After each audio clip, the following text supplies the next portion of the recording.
যুক্তরাষ্ট্র থেকে আমদানি বাড়াতে প্রস্তুত বাংলাদেশ, জানালেন প্রধান উপদেষ্টা। মানবাধিকার পরিস্থিতি পর্যালোচনায় ইইউ পার্লামেন্টের প্রতিনিধি দল ঢাকায় আসছে আজ। জুলাই সনদ নিয়ে মতামত চূড়ান্ত বিএনপির, স্থায়ী কমিটির বৈঠকে সিদ্ধান্ত। হেফাজতের আমিরের বক্তব্যের নিন্দা জানিয়েছে জামায়াত।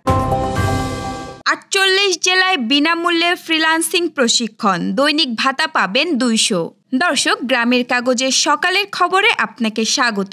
শুনছিলেন প্রধান শিরোনাম, এছাড়াও রয়েছে রাশিফল। এবার চলুন যাওয়া যাক মূল আয়োজনে।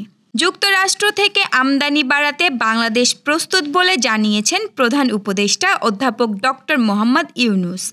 প্রধান উপদেষ্টার কার্যালয়ে যুক্তরাষ্ট্রের সহকারী বাণিজ্য প্রতিনিধি ব্রেন্ডন লিঞ্চের সঙ্গে বৈঠককালে তিনি একথা জানান। এ উদ্যোগের ফলে বাংলাদেশি পণ্যে আরোপিত মার্কিন শুল্ক আরও হ্রাস পাবে বলে আশা করা হচ্ছে। প্রধান উপদেষ্টা জানান, বাণিজ্য, বিনিয়োগ, জ্বালানি ও উন্নয়ন সহযোগিতার ক্ষেত্রে বাংলাদেশ যুক্তরাষ্ট্রের সঙ্গে দ্বিপাক্ষিক সম্পর্ক আরও গভীর করতে দৃঢ়প্রতিজ্ঞ। গত ৩১ জুলাই বাংলাদেশের রপ্তানি পণ্যের ওপর শুল্ক হার ৩৫% থেকে কমিয়ে ২০% করে যুক্তরাষ্ট্র। এ কারণে ব্রেন্ডন লিঞ্চকে ধন্যবাদ জানান প্রধান উপদেষ্টা। সেই সঙ্গে তিনি এই পদক্ষেপকে দ্বিপাক্ষিক বাণিজ্য সম্পর্কের একটি বড় মাইলফলক হিসেবে আখ্যায়িত করেন। দুই দেশের মধ্যে বাণিজ্য চুক্তির বিষয়টি চূড়ান্ত করতে ৩ দিনের সফরে মার্কিন বাণিজ্য প্রতিনিধির দপ্তরের ইউএসটিআর সহকারী বাণিজ্য প্রতিনিধি ব্রেন্ডন লিঞ্চের নেতৃত্বে প্রতিনিধি দলটি ঢাকায় এসেছে। আজ মঙ্গলবার ঢাকায় আসছে ইউরোপীয় পার্লামেন্টের মানবাধিকার বিষয়ক উপকমিটির ৫ সদস্যের একটি প্রতিনিধি দল। ইইউর এক বিবৃতিতে এ তথ্য জানানো হয়েছে। এতে বলা হয়, বাংলাদেশের মানবাধিকার পরিস্থিতি পর্যালোচনা ও আলোচনার জন্য আগামী ১৬ থেকে ১৮ সেপ্টেম্বর প্রতিনিধি দলটি বাংলাদেশ সফর করবে। এ সময়ে তারা অন্তর্বর্তী সরকারের প্রতিনিধি, বেসরকারি সংস্থা, নাগরিক সমাজ সংগঠন, শ্রমিক প্রতিনিধি এবং মাঠ পর্যায়ে কর্মরত বহুপাক্ষিক সংস্থার প্রতিনিধিদের সঙ্গে বৈঠক করবে। এছাড়া কক্সবাজারে রোহিঙ্গা শরণার্থী শিবিরও পরিদর্শন করার কথা রয়েছে তাদের। জাতীয় ঐকমত্য কমিশনের নেতৃত্বে প্রস্তাবিত জুলাই জাতীয় সনদের চূড়ান্ত মতামত দেবে বিএনপি। ইতোমধ্যে প্রায় ৪০ পৃষ্ঠায় এ মতামত তৈরি করেছে দলটি, যা সোমবার স্থায়ী কমিটির বৈঠকে গৃহীত হয়। দলীয় সূত্র জানায়, জুলাই সনদের বাস্তবায়ন নিয়ে সংসদের ওপরই নির্ভরশীল বিএনপি। পাশাপাশি বাস্তবায়নের পদ্ধতি নিয়ে শেষ পর্যন্ত ঐকমত না হলে তা সরকারের ওপর ছেড়ে দেওয়ার ভার দিতে পারে দলটি। দলের নির্ভরযোগ্য সূত্র জানায়, জুলাই জাতীয় সনদের বাস্তবায়নে সংসদের ওপরই নির্ভর করছে বিএনপি। এই মতামত রেখেই কমিশনে চূড়ান্ত মতামত জমা দেবে দলটি। সূত্র জানায়, জুলাই জাতীয় সনদ ২০২৫ চূড়ান্ত ভাষ্য শীর্ষক মতামতে বিএনপি শেষ মুহূর্তে ভাষাগত পরিবর্তন, শব্দগত পরিবর্তনের কাজ করছে। আগামী ২ দিনের মধ্যে চূড়ান্ত মতামত জমা দিতে পারে দলটি, জানিয়েছে একটি সূত্র। জামায়াতে ইসলামীর নাম জড়িয়ে হেফাজতে ইসলামের আমির মাওলানা মুহিবুল্লাহ বাবুনগরীর বক্তব্যের নিন্দা ও প্রতিবাদ জানিয়েছেন জামায়াতে ইসলামীর সহকারী সেক্রেটারি জেনারেল ও কেন্দ্রীয় প্রচার ও মিডিয়া বিভাগের প্রধান অ্যাডভোকেট এহসানুল মাহবুব জুবায়ের। সোমবার এক বিবৃতি দিয়ে তিনি এ নিন্দা ও প্রতিবাদ জানিয়েছেন। বিবৃতিতে তিনি বলেন, দৈনিক ইনকিলাবের ১৫ সেপ্টেম্বর সংখ্যার প্রথম পাতায় জামায়াত সরকারে আসতে পারলে কওমি, দেওবন্দি ও সুন্নিয়াত মাদ্রাসার অস্তিত্ব রাখবে না। শিরোনামে হেফাজতে ইসলাম বাংলাদেশ এর আমির মাওলানা মুহিবুল্লাহ বাবুনগরী যে বক্তব্য দিয়েছেন তা অসত্য ও মনগড়া। তার এ বক্তব্যের মধ্যে সত্যের লেশ মাত্রও নেই। তার এই বক্তব্য সম্পূর্ণ ভিত্তিহীন। তার মতো একজন বরেণ্য আলেমের মুখে এমন ভিত্তিহীন মন্তব্য শোভা পায় না। আমি তার এই বক্তব্যের নিন্দা ও প্রতিবাদ জানাচ্ছি। তিনি আরও বলেন, বাংলাদেশ জামায়াতে ইসলামী একটি নিয়মতান্ত্রিক ও ইসলামী ধারার রাজনৈতিক দল। প্রতিষ্ঠার পর থেকে জামায়াতে ইসলামীর দেশে অসংখ্য মসজিদ, মাদ্রাসা ও এতিমখানা প্রতিষ্ঠা করে ইসলামের খেদমত করে যাচ্ছে। জামায়াতের বহু নেতাকর্মী ও শুভাকাঙ্ক্ষী কওমি মাদ্রাসার প্রতিষ্ঠার মাধ্যমে দ্বীনি খেদমতে নিয়োজিত রয়েছেন। জামায়াতে ইসলামের কোনো নেতা বা কর্মী কোনোদিন কওমি দেওবন্দি কিংবা সুন্নিয়াত মাদ্রাসার বিরোধিতা করেছেন এমন প্রমাণ নেই।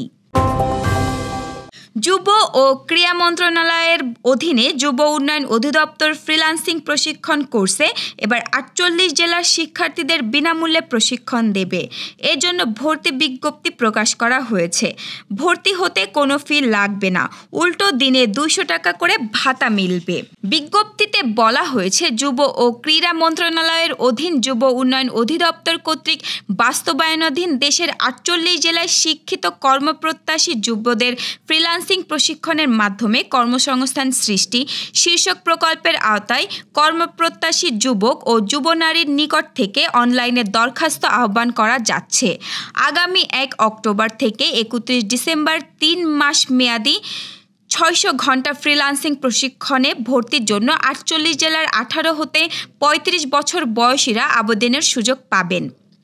ঢাকা বিভাগ থেকে নারায়ণগঞ্জ, মানিকগঞ্জ, নরসিংদী, মুন্সিগঞ্জ, কিশোরগঞ্জ, টাঙ্গাইল, ফরিদপুর জেলা, ময়মনসিংহ বিভাগের ময়মনসিংহ, জামালপুর, নেত্রকোনা জেলা, চট্টগ্রাম বিভাগ থেকে চট্টগ্রাম, কক্সবাজার, বান্দরবান, খাগড়াছড়ি, রাঙ্গামাটি, নোয়াখালী, ফেনী, ব্রাহ্মণবাড়িয়া, রাজশাহী বিভাগের চাঁপাইনবাবগঞ্জ, নওগাঁ, নাটোর, বগুড়া, জয়পুরহাট, পাবনা, সিরাজগঞ্জ, খুলনা বিভাগের খুলনা, সাতক্ষীরা, বাগেরহাট, যশোর, ঝিনাইদহ, মাগুরা, চুয়াডাঙ্গা, মেহেরপুর, কুষ্টিয়া, রংপুর বিভাগ থেকে রংপুর, কুড়িগ্রাম, লালমনিরহাট, গাইবান্ধা, নীলফামারী, দিনাজপুর, পঞ্চগড়, বরিশাল বিভাগের ঝালকাঠি, পিরোজপুর, পটুয়াখালী, বরগুনা, বরিশাল ও সিলেট বিভাগ থেকে হবিগঞ্জ ও মৌলভীবাজার জেলার কমপক্ষে এইচএসসি বা সমমানের পরীক্ষায় উত্তীর্ণ শিক্ষিত কর্মপ্রত্যাশী যুবক ও যুবনারীর কাছ থেকে অনলাইনে দরখাস্ত আহ্বান করা হয়েছে। দর্শক, এবার চলুন জেনে নিই কেমন যাবে আপনার আজকের দিন, অর্থাৎ ১৬ সেপ্টেম্বরের সম্ভাব্য রাশিফল। মেষ রাশি, কর্মক্ষেত্রে নতুন সুযোগ আসতে পারে। আত্মবিশ্বাসী হয়ে কাজ করুন।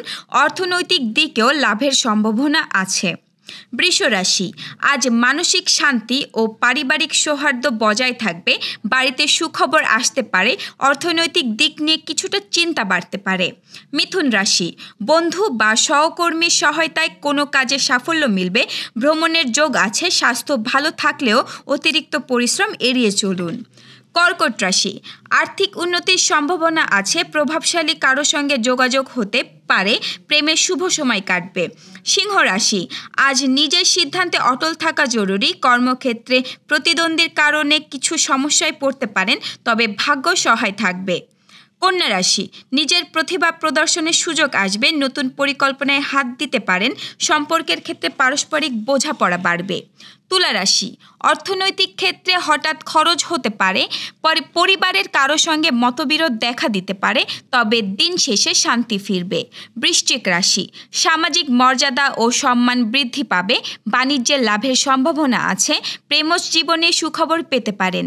ধনু রাশি, কর্মক্ষেত্রে দায়িত্ব বাড়তে পারে। দূরের আত্মীয়ের কাছ থেকে খবর আসতে পারে। স্বাস্থ্য নিয়ে সচেতন থাকুন। মকর রাশি, আজ নতুন বিনিয়োগের সুযোগ আসবে। ভ্রমণ শুভ হবে। জীবনের গুরুত্বপূর্ণ সিদ্ধান্ত নেওয়ার ভালো সময়। কুম্ভ রাশি, অন্যের উপর নির্ভরশীলতা কমান। অর্থনৈতিক চাপে পড়লেও তা দ্রুত কেটে যাবে। বন্ধুদের সঙ্গে আনন্দঘন সময় কাটবে। মীন রাশি, আজ সৃজনশীল কাজে সাফল্য আসবে। মানসিক দুশ্চিন্তা কমবে। প্রেম ও দাম্পত্য জীবনে আনন্দময় সময় কাটবে। দর্শক, এই ছিল এখনকার আয়োজন। আগামীকাল ঠিক একই সময়ে সকালের খবর দেখতে ও জানতে চোখ রাখুন গ্রামের কাগজের ইউটিউব চ্যানেল ও ফেসবুক পেজে। আর প্রতিদিনের খবরের আপডেট পেতে গ্রামের কাগজের ইউটিউব চ্যানেল সাবস্ক্রাইব এবং ফেসবুক পেজ ফলো করে রাখতে ভুলবেন না। আমাদের পরবর্তী খবর দেখুন বিকেল ৩টায়। শুভ বিদায়।